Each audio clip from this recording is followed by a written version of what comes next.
Hi, we're going to talk about the ProSport and how you can field test your device when you get new batteries for home use.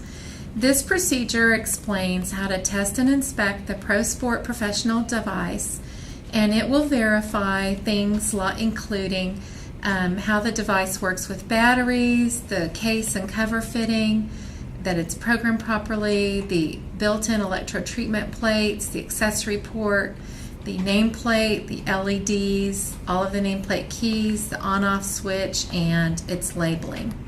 So we've documented this procedure that has this diagram that shows the location of the various keys that we'll be referring to. Okay, step one is to remove the battery cover and replace the batteries, or insert the batteries. Okay, replace the battery cover, and it should fit snugly. Okay, now we're going to connect the electrodes to the tester.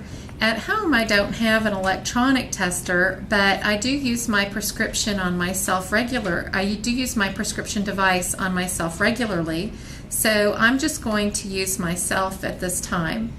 So what I'm going to do is follow this. So I've connected the tester, which in this case is myself, to the onboard electrodes, and I'm going to power on the device. It says while pressing the select key, which is switch 5. This indicates which one's switch 5. So while pressing the select key, I'm going to power on my device, and I should notice a few things.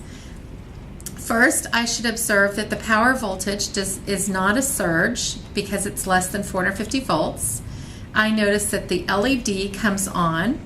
The display indicates the type of the device and followed by the serial number. So I press this and turn it on. There's my LED, there's my name of the device followed by the serial number. Now, when I let go, I notice that it will indicate the relax mode and the beeper will sound, and it did so successfully. So now I'm going to test the plus key by powering it up until it reaches a power setting greater than 50. Okay, so it's powering up just fine. The plus key works. And I noticed that the output power on the electrodes did increase.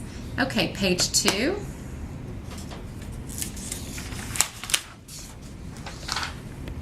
Next, I'm going to test the plus key, this power up, or this select up key.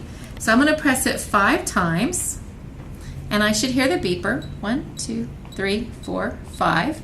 And it says AVA mode. I'm going to press the select key. It indicates that AVA was selected. Next, I'm going to test this key. Press, and it should say, let's press it, it should say biofeedback, which it does. And the display may change and show numbers, especially if I'm still connected to my body. And so now I'm going to test this other directional key, and it says AVA mode again. And I'm going to test the down key, and the mode changes as it should. Next, we're going to check the lead wire, the accessory port. So I'm going to plug in my lead wire, and I notice that the power should be turned off onto these electrodes, and now it's present on the ends of these lead wires. Now, at home, it's certainly harder to feel the power on the end of these electrodes, but it can be verified.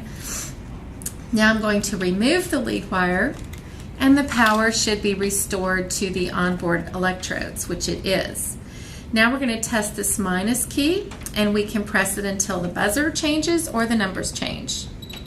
Yep, working fine. So next we turn off the device. Check the case by pulling it apart slightly. It shouldn't move. Going to remove the battery door and remove the batteries. And we can now verify that the product type matches between these labels. We look at the clear product ID, which says ProSport. We can compare that to the nameplate that says ProSport, and we can compare that to the serial number, which starts with a PS for ProSport. And replace my battery door and know that this device is functioning properly.